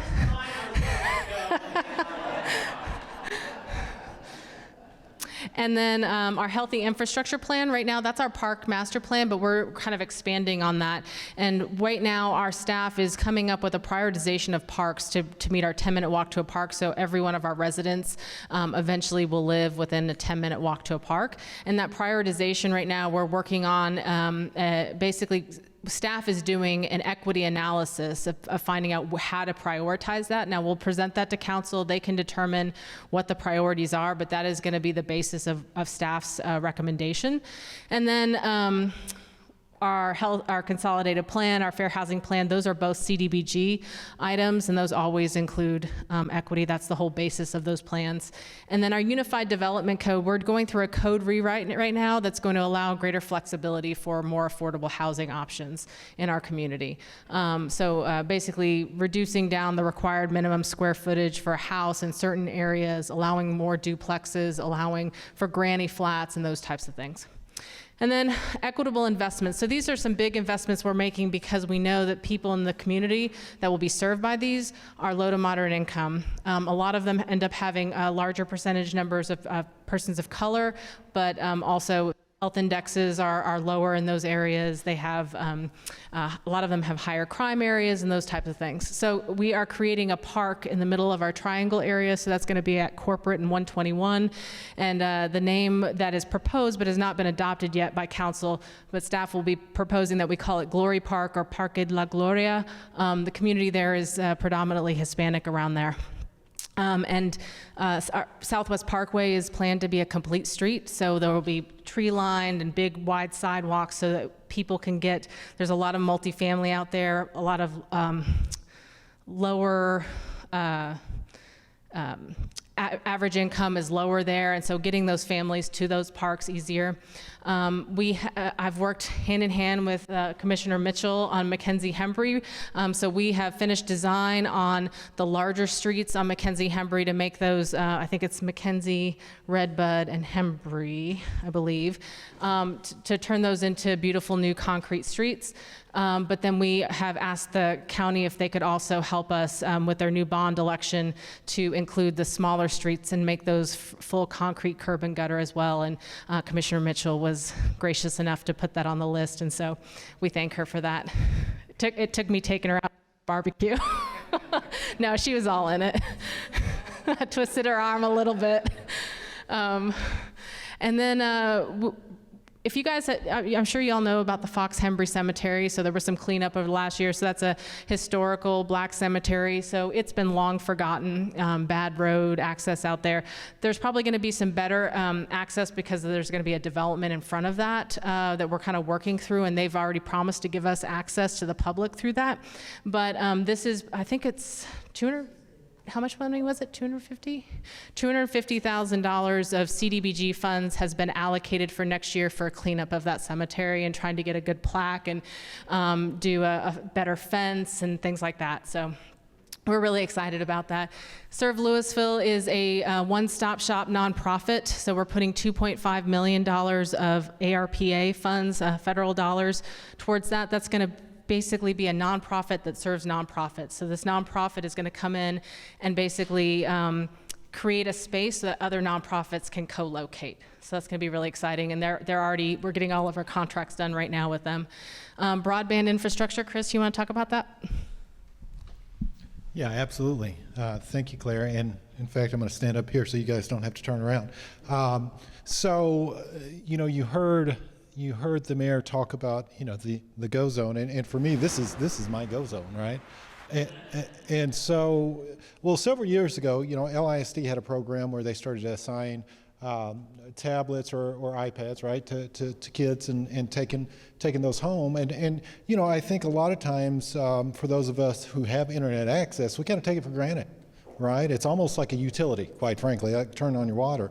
And so for individuals, even though you're granting them with this, device, and even though if it has the homework assignment or something there locally, still I don't have the ability to do my own research, if you will, right? So we can all agree that that's something that's necessary. And so here we have an opportunity, utilizing some of the same funding sources that our city manager was just speaking of, to run fiber to some of our parks. And so what we're looking at, by the end of this year, there's 5 locations that we're going to have fiber that we're running to these parks. And the reason that we're doing that, the fiber really is the backbone, right? Think of it as the highway, the infrastructure that's needed to then provide wireless access, right? So then as an individual, I could take any of my devices, whether it's a phone or a tablet or whatnot, to these locations and utilize it. But those locations, starting at the north end of the city, we're going to have Central Park is one, LL Woods is going to be another one. We also have the Glory Park that we just talked about. Towards the north, we've got the Vista Ridge Athletic Center, that complex, as well as Alvin Turner. So Alvin Turner Park. So all 5 of those, we're going to have a backbone as far as fiber to those locations, as well as access points, right? We're looking at placing cameras in some locations, and what this does, again, when you have that infrastructure there, it lends itself to other opportunities in the future. Whether that's interacting with playground equipment, or who knows, maybe we'll have holograms and things of that nature in the future, that we could leverage with that infrastructure. But again, really excited here, and I think it'll be really beneficial for the residents. Thank you. We also have increased, our council has authorized our increase in the social service funding. So our social service agencies had basically, how many years did we keep at the same amount? Do you remember? 14. So 14 years we had basically kept the same amount of funding, and so we've just upped that this year, so in the next fiscal year. And then programs, I'm going to talk through the middle two, and I'll have our library director talk about the first and the last. So we have Play Lewisville on Wheels. So we talked about how we had the Whales program where we come to apartment complexes to teach swimming, but we also have a playground that basically is on wheels, and we bring that into the community as well for kids to be able to play. And we have team members that are specifically focused on engagement in that community. So you don't just have to come to us and to our parks, we'll come to you. And then we also have Snap Engage at the municipal court, which is basically a new function that we allow people, if they need to engage with paying their ticket, they can basically start chatting with a robot online, but that you can choose different languages. And so we'll have some statistics that show how we're providing different access to people who would prefer to speak a different language. So I'll hand it off to Carolyn. Okay, so it's important that the library collection reflect our community, and a book can be an opportunity for someone to see themselves in a book, or they can learn about other people and their situations in a book. We were talking about how that builds empathy recently.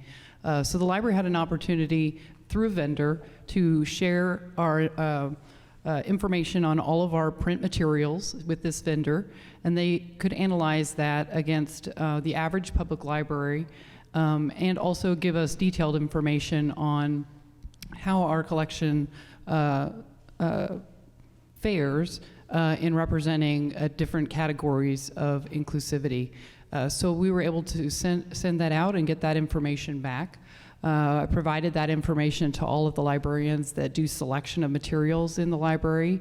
And then over a 3-month process, they were able to look at those results, purchase materials where they identified holes in the collection, and identify any areas they weren't able to fulfill, maybe just because of availability and in the publishing world, that we can work on in the future. So that was a very successful diversity audit.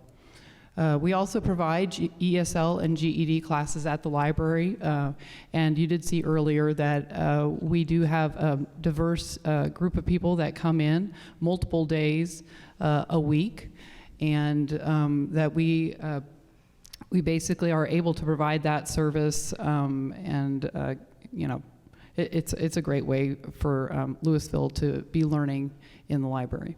Do you want to talk about your statistics on the inclusive titles? So we did fare well against the average public library when it comes to our diversity, and you can see here the categories that were reported to us were Asian interest, Black interest, Indigenous, Jewish, Latinx, LGBTQ, mental health, Middle Eastern, multicultural, Muslim interest, and neuro and physical diversity, excuse me.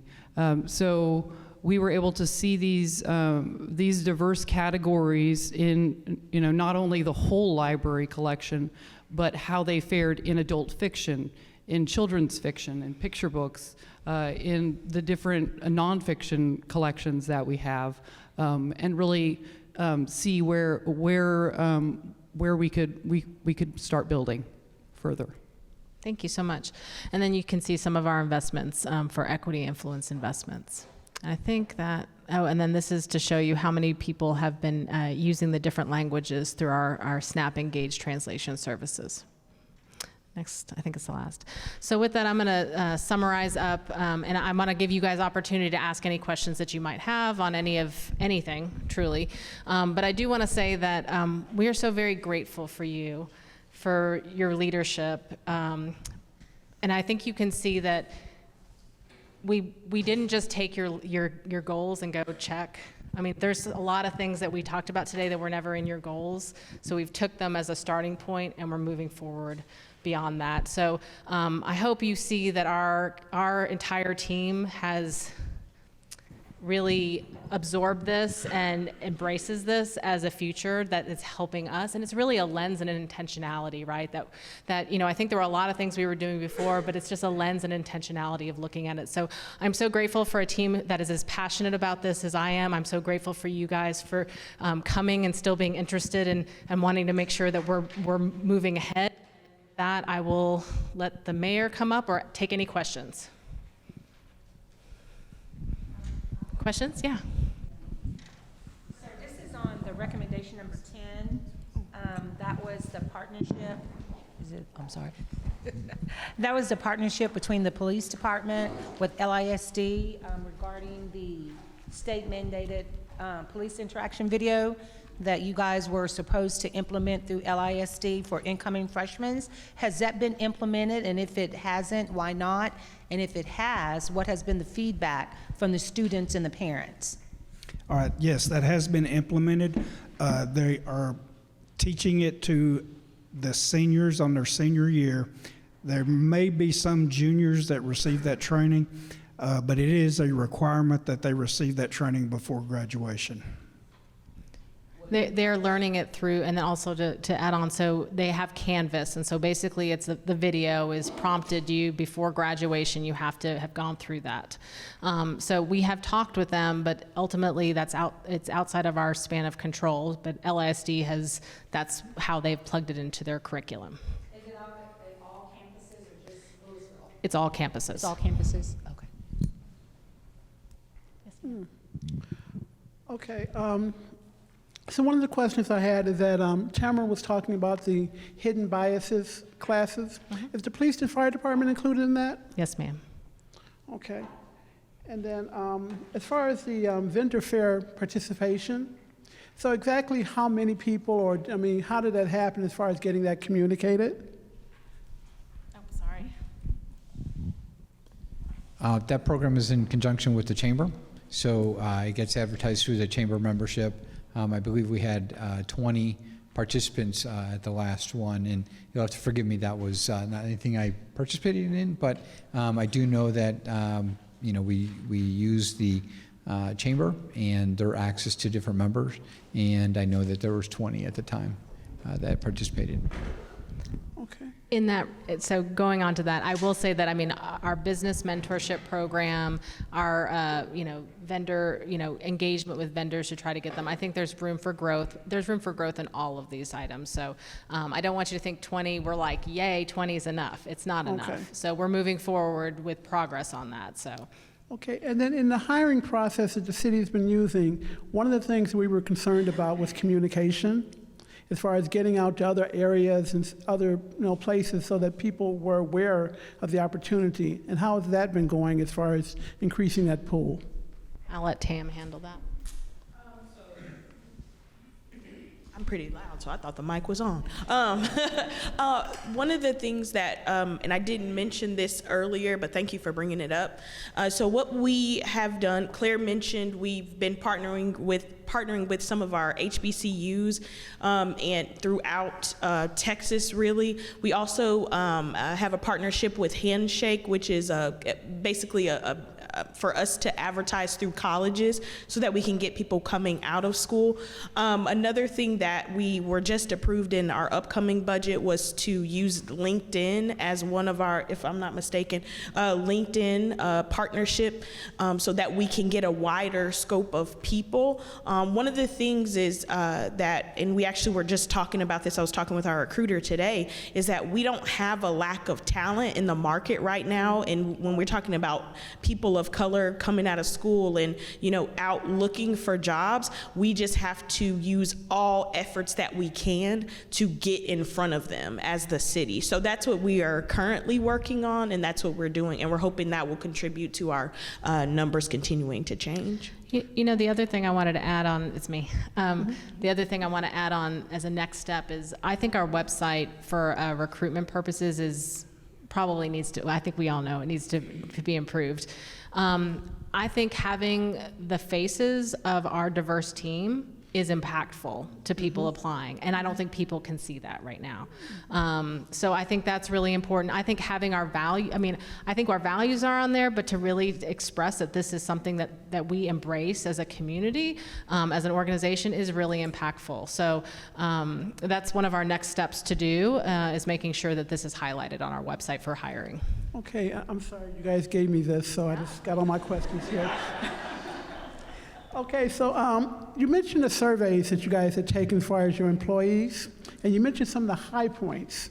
You didn't mention anything about the low points. Oh, I can tell you the low points. Okay, I'd like to hear Low points some. are pay. The low points are benefits. The low points are communication, that we're not communicating well enough with our, all the way down, I would say. Is there something else I'm missing in that? I mean, those are the lowest ones, and then the rest of them are kind of in the middle on those.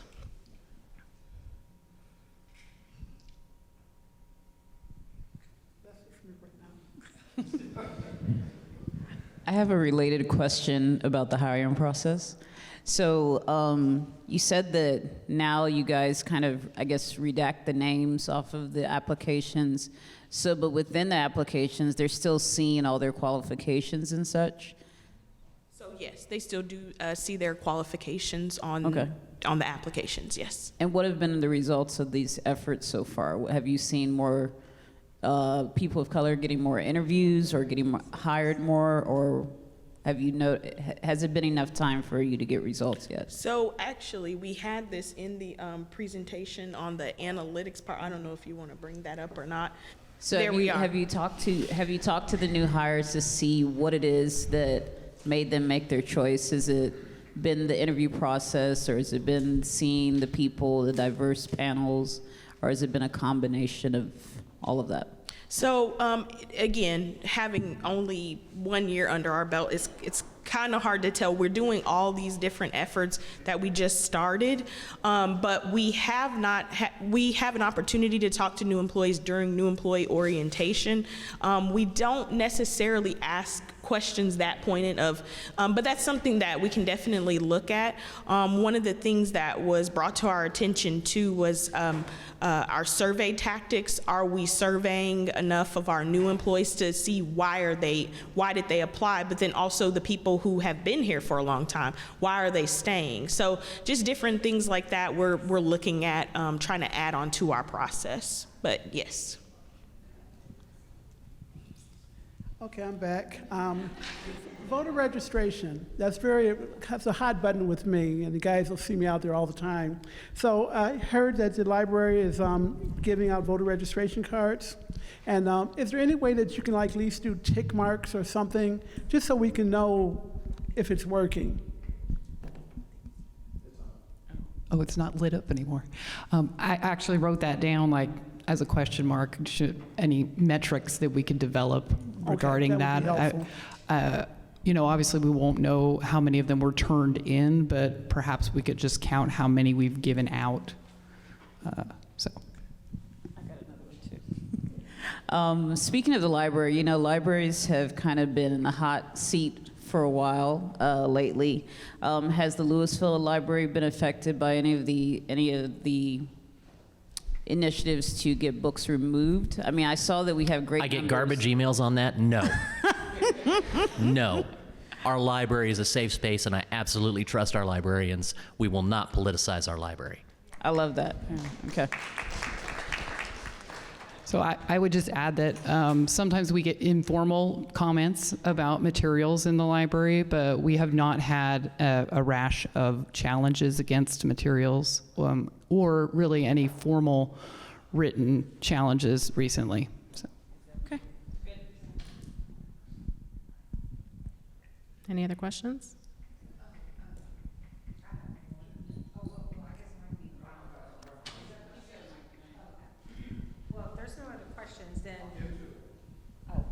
I'm sorry. I'm just like you. I feel as though I have a loud voice and it carries. But okay, so since no one else have any other questions, then this can be the final question. So with this, I guess if you want to call it a meeting or organization or what we're doing. I called it a reunion. A reunion? Okay. So with there being a lot of action items that require milestones, we were wondering, or we are asking, if we can be looked or implemented as a commission or a committee that, you know, the city council would recognize us as you guys do for 2025 and all the other boards and commissions. So that way we can get on a timetable, we can have like quarterly meetings just for the follow-ups. If we can be recognized as a commission or as a board or as a committee. I've been chewing on this one a lot, Tamala, and haven't really spent much time talking with the rest of council. This started off as the mayor's. It's not mine. It's the mayor's, and it was under Rudy. I will tell you that if I were to continue this, I want more diversity.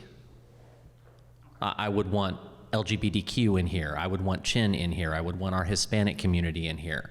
And I haven't figured out how to do that. So I need your help. Do I think these benchmarks need to be repeated? And do I think we need to hold city staff accountable to them? Absolutely. They hold themselves accountable to it. So, but I haven't figured out a way to do something that ensures that you feel that there's value and it's not just a report. Because if it's just a report, people aren't going to come. We can do that with an email. So I need some community input on that, because I've just been having a hard time figuring out how to make it valuable to you, and how to make it valuable to all of the different parts of our city that aren't represented in the room today. You know, one of the things where this adds value, I find myself even in the barber shop having conversations based on these meetings, these reviews that you guys are doing with us. You know, so it's kind of twofold. It's helping us understand what you guys are doing, but I guess I kind of see myself as an ambassador. As I hear it, go out and start spreading the word. Because you hear people ask questions, well, why do we do this? Why do we do that? Well, I've heard it firsthand. Let me tell you why these things are being done this way. You know, so it really kind of helps. And, you know, James came to our church on a couple of occasions, you know, and it really kind of sparked the discussion about the voting. And there were a lot of people shocked to hear that only 7% of the population is actually involved.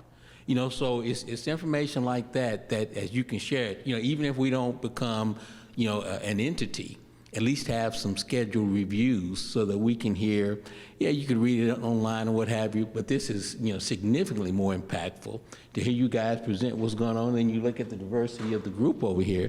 I mean, this is significant that we can go out and present to the, you know, the rest of the citizens. And that's valuable feedback, and I really appreciate that, Kenneth, because I appreciate that you know, while I would love to come to the barbershop, I don't carry the same gravitas that you carry, right? I can't be that, and I need those voices to be able to get that to the community.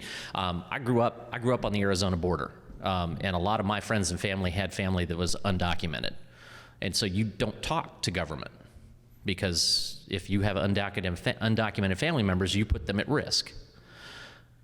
That may be a reason why a lot of our Hispanic population doesn't engage with the city.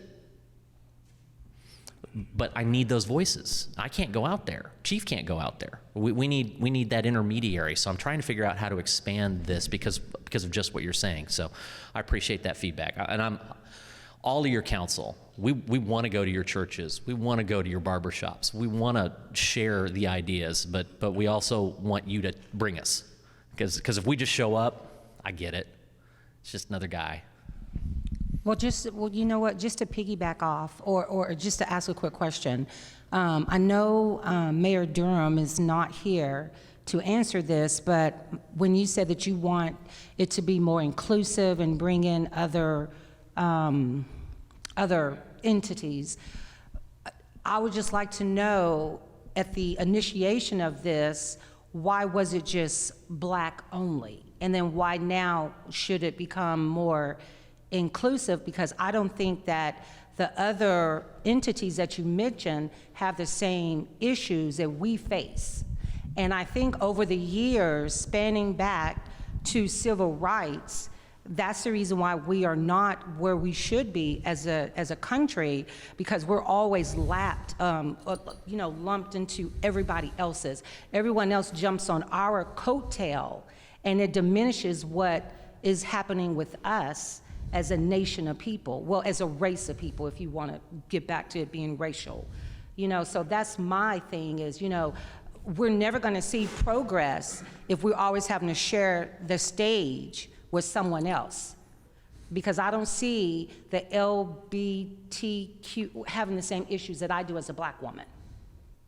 And I don't see, you know, Hispanics having the same, I mean, you know what I'm saying? Yeah, I think, let me let James go to your first question. So I can answer your first question. I was involved in the recruitment and the original formation, and it was specifically because of the George Floyd incident. And I remember talking with Donna Barron and Mayor Durham at that time. We weren't having situations like that in Louisville.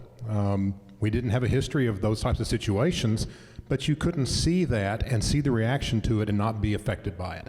And not think, my goodness, there but for the grace of God goes Louisville. And what do we need to do to make sure this kind of stuff just doesn't happen?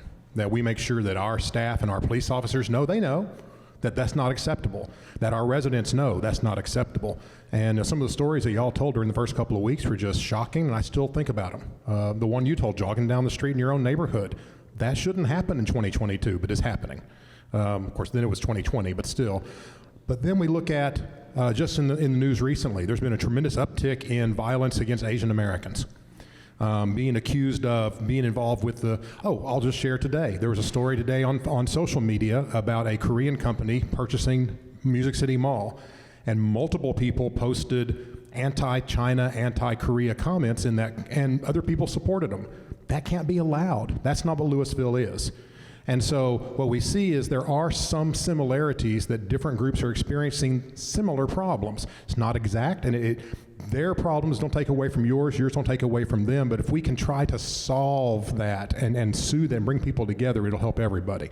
And that was the original intent with this group, was focus on the immediate issue. It's like if you go in a neighborhood, fire department goes and there's one house on fire, they don't put water on every house, right? And at that time, the fire that was burning was in the black community, and rightly so. Now we're looking and saying there's other houses that are at risk also, and what do we need to do to make sure we protect our whole neighborhood? And Tamala, I want to thank you, because that kind of out front conversation that you and I have had for years, right? I can tell you right now, there's going to be somebody who's watching this video who's going to go, how dare she say that my situation is not like hers? I grew up with Cesar Chavez, grew up in the town that I grew up next to, Si Se Puede, and the migrant farm workers. If that wasn't as close to slavery as you get without calling it slavery. So, but I feel like if I can have those conversations, and if we can get that diversity in the room to have those conversations across ethnicities, across experiences, that makes us stronger. And that helps create advocates outside of just our 8% or our 5% or our 23%. So if you feel it's taking away, then let's have that conversation. But I think the net of having more in the room creates more. I don't feel like it takes away. Now, I get it, but that's where I'm coming from, and I need help to navigate that. Is that okay? Brandon? So I appreciate the position that you're in as the mayor of the total city, and I get it. However, until we get some more metrics to really see that we're really doing things and improving, I think that we need to be considered separate. Okay. That's just my thought. Yeah, fair. Okay, and one other thing I wanted to make sure I gave enough credit to is that the achievement fair that we held for the students in Louisville, like I said, it was really great, but we really could have used a lot more support as far as making that happen and getting it more publicized by the city. I don't think the city, I won't say they didn't do enough, because they did something, but I think it could have been better and better organized. And again, I think a lot of us will get more involved with it, because again, the kids turned out and they did, present things, which was what we wanted, and let them see that we were interested. And I think we need to go forward with that. And the other thing I also wanted to mention was the police department working with our back to school fair and getting the book bags out. That has been a huge, huge hit as far as them seeing that the city and the police department are involved. And they care, and they're showing up with their equipment, showing up with the fire department. The kids were really impressed with that. And this is the second year, and again, it was really, really helpful to do that. So, and then again, next time we want to get the library more involved, just so children can see what the different ways. A lot of kids don't even know that they can get their books online. I mean, I take it for granted because I've used it all the time, but a lot of people don't know anything about it, and that's a perfect opportunity to get them more involved. So again, I hear what you're saying. I appreciate your bigger role that you have and all the different places you're hearing, but I do think until we get more metrics in place that we need to stay separate. So I'm just gonna, this is really towards you two, because me and Jocelyn talk all the time. Yeah. Do we need to step So, no, we're not about, no, I can't win that fight. What I kind of want to go, kind of address this to what Louisville is. I'm like, just because we're talking about, because we as a city have to include everyone, because although their problems may be different from ours, there are problems that need to be addressed. That does not mean that we're going to stop looking at the stuff that we have, because if we do, y'all have my number. Y'all know how to get in contact with me or TJ, and well, I'll give you William's number so you can harass him too. But going back to one of our mayors, something he said in the history of Louisville, because he wasn't from Louisville. He said, you know, Louisville opens the door for people, and you can't open the door and be welcome into a community and shut the door on someone else. So that's the lesson. That's what Mayor Durham started, was something that needed to be talked about at that time. And a lot of those issues we're still working on and still need to be talked about and addressed and worked on. But we can't say, well, let's exclude this group, let's exclude that group. We've seen that in this country. We've seen what it's done. We've seen where, let's just be honest, where we say, well, a woman can't do this job, a woman can't do that job. We know that's not true. So we should be careful in saying me only, and say, hey, I have a problem, and I'm gonna talk about my problem, and I'm gonna make sure that you understand it. And you can, and I think from our staff here, I wanna point out, they work 10-hour days, Monday through Thursday, and our directors and our chiefs are here. So that should give you some indication. Maybe we're not where we wanna be. Maybe we'll never get 100%, but if we can get to 80%, if we can get to a reasonable goal, we're gonna get there together. But we can't just stop and just, as the city, we can't just say we're just gonna do one group. We wanna help it. We wanna make everybody happy, including our people who aren't here today. We wanna make sure that we're looking out for those folks. So I hear what you're saying, but everybody has some baggage that's put on them that's not fair. And it's up to all of us to be advocates for those people who aren't there, and say, you know, hey, this needs to be corrected. You know, Brandon, the city is doing this. You know, we need to fix that. That's, you know, so I hear what you and Jocelyn are saying, and that doesn't mean that if Listen, Learn, Lead morphs or expands, it does not mean that we're going to put the problems of the African American community to the back burner. Not as long as I'm on city council. But I also have to say that we do have to address, how do we take care of the arching community? How do we get them involved? Because our voting percentage is pathetically low. And then we wonder why what we have going on in Texas and the United States right now. So I just want to just throw that in there. And if y'all want to beat me up afterwards, I'll wait outside. No, I just need that blood. I just wanted to say my little 2 cents. To piggyback off of what you were saying, Brandon, I feel like, and I was thinking this as we were going through a lot of the graphs and demographics, that every minority in this country has benefited from the civil rights movement. And most minorities in this country would not have just the ability to do all the different things they can if not for the civil rights movement that was started for the benefit of Black people. And I think it's a beautiful thing, because if we've paved the way for other people to get free and to have access to things, then that means we started a great thing. And I think the same can be said for this Listen, Learn, Lead. With what you said about opening it up to people, I think that's great. When you guys were talking about keeping it where it is, and I get it too, but I think that it'll only get better if it gets bigger, if we bring more people in. I know it might be a hard pill to swallow in some way, but I think about, you know, because I work for LISD, I think about every demographic that you mentioned is in the schools. It's in the students, it's in the parents, it's in the staff. And if you're looking for people with those demographics, all you got to do is just call somebody at LISD and they can help you with that. And I just think about how it'll benefit some of my students, just to be included in this process. And I think that the results will be beautiful. So I'm fine with opening it up, but it's not my decision to make, but just my 2 cents. I get that there's a lot of opinions on this, and I appreciate them all, and I don't know if there's ever going to be a perfect answer, but I do think it is my intention.